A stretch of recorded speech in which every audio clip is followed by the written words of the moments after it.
Following some sad breaking news today in college football, Mississippi State coach Mike Leach, the colorful innovator whose air raid offense helped revolutionize college football, died Monday night following complications from a heart condition. He was at Mississippi State for 3 seasons, leading the Bulldogs to a bowl game each year. Mike Leach began his coaching career with Hal Mumme, one of the founders of the air raid offense. Leach then popularized the system, and it flourished when he took over Texas Tech back in 2000. When he was fired 9 years later, he was the winningest coach in school history. His coaching tree includes the likes of TCU's Sonny Dykes and USC's Lincoln Riley. Off the field, he was quotable as eccentric and college football coach in recent memory, famous for his affinity and history, especially Pirates, and equally inept with one-liners as for was engineering record-breaking offenses there over his time. Mike Leach was 61 years old. University releasing, of course, this on Twitter. Bulldog family, college football community mourns the death of college coach there, Mike Leach, and then went on, of course, the athletic director also releasing a statement saying, "We are heartbroken and devastated by the passing of Mike Leach. College football lost one of its most beloved figures today, but his legacy will last forever." I want to bring in now senior college football writer Dennis Dodd. Of course, this news coming down this morning. Mike Leach, 61 years of age. You know him very well from college sports there, just covering him over the years. We all talk about his personality, different from others. Always their entertaining factor there when talking to him. But your reaction to this news today? Yeah, sad day, Brandon. I've known him for decades now, since really he came up with the air raid with Hal Mumme at Iowa Wesleyan and then perfected it at Texas Tech and onward.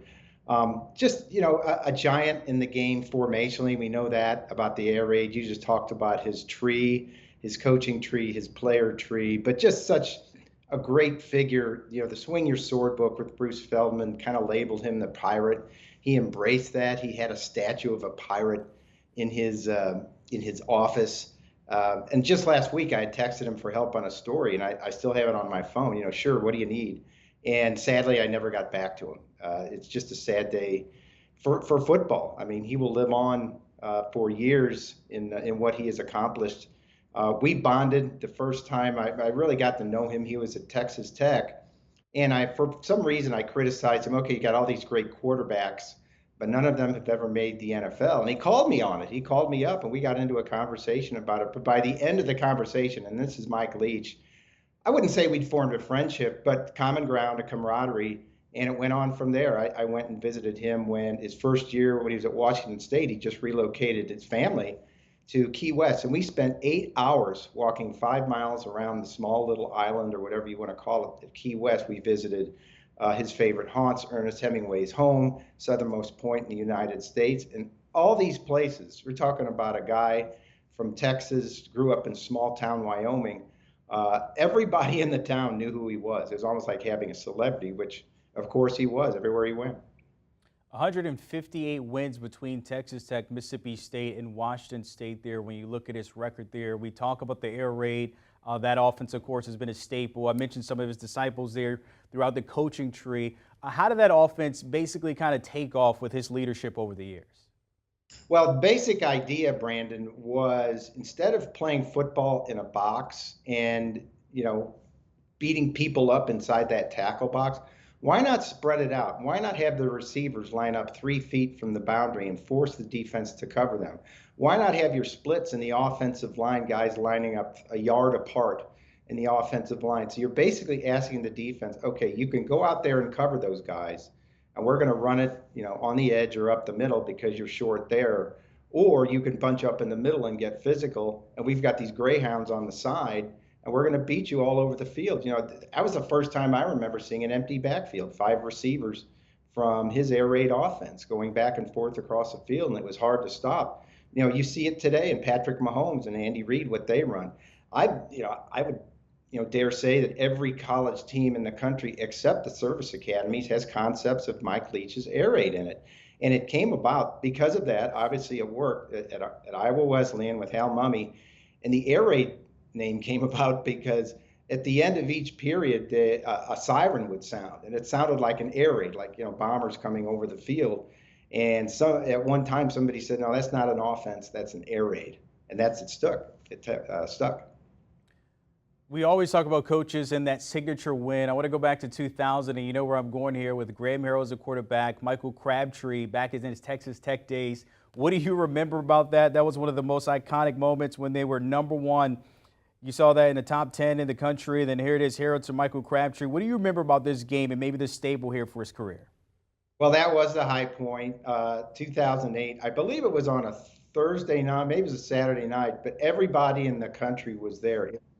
It was the game to be at that season, actually. And #1 Texas, uh, after that game, Texas Tech got as high as #2 in the country, won 11 games. They never could get over, it seemed, on Oklahoma. But if there was a rationalization, a peak for the air raid, that everybody should be using it or that it was succeeding, it was that. Michael Crabtree became a legend. He was just inducted into the College Football Hall of Fame. I doubt if that happens, if he doesn't make that play.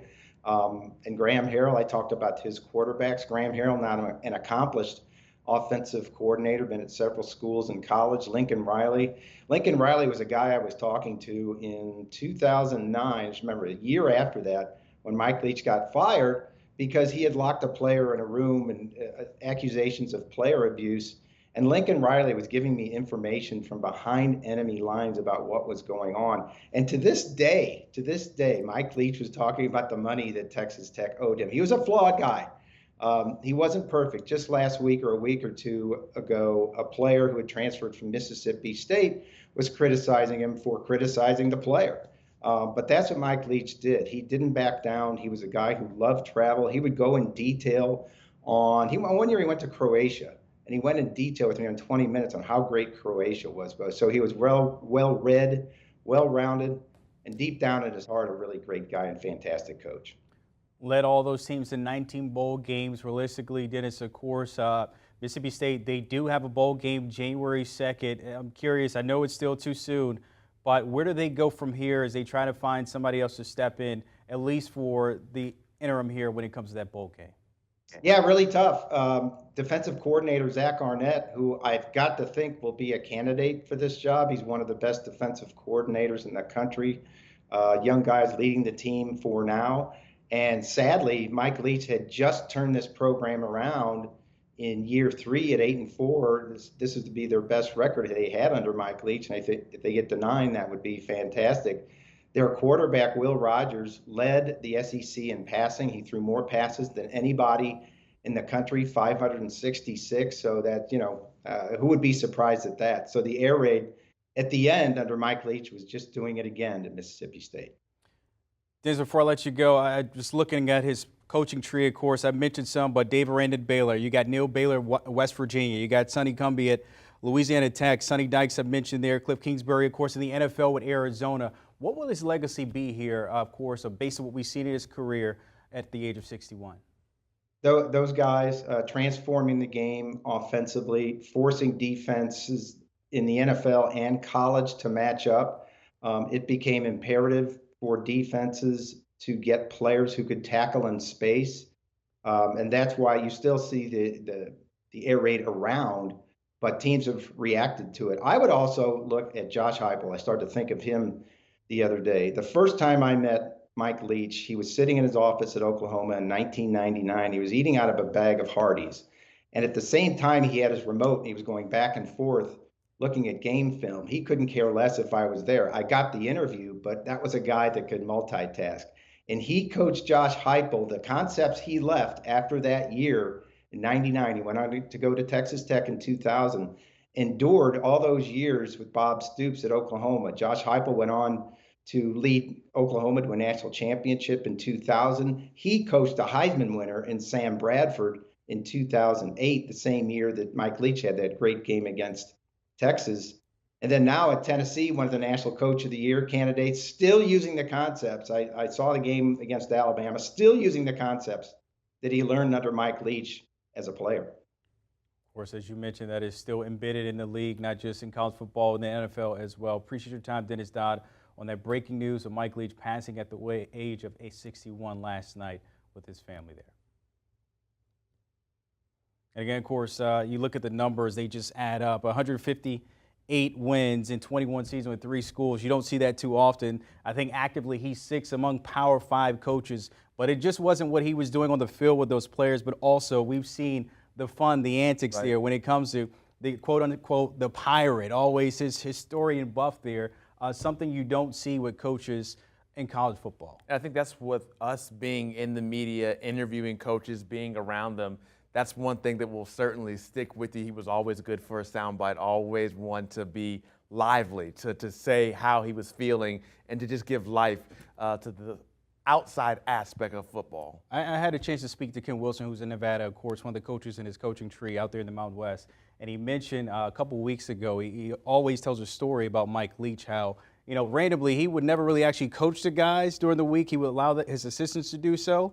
But then he would always be on the phone with somebody random and saying, like, Coach, we have something to do. He's like, oh, you guys got it handled. You got it handled. So he put a lot of faith in his assistants and the system, and, of course, allowing the guys to have fun no matter where his stop was. Yeah, certainly a very sad time right now. Mike Leach's family releasing a statement saying Mike was a giving and attentive husband, father, and grandfather. He was able to participate in organ donation at UMMC as a final act of charity. We are supported and uplifted by the outpouring of love and prayers from family, friends, Mississippi State University, the hospital staff, and football fans around the world. Thank you for sharing in the joy of our beloved husband and father's life. Mike Leach, passing at the age of 61. Do you want a sports network that delivers everything that matters about the game? The highlights, the picks, the instant analysis, no yelling, no fake debates, no politics. Hit the subscribe button and never miss a moment.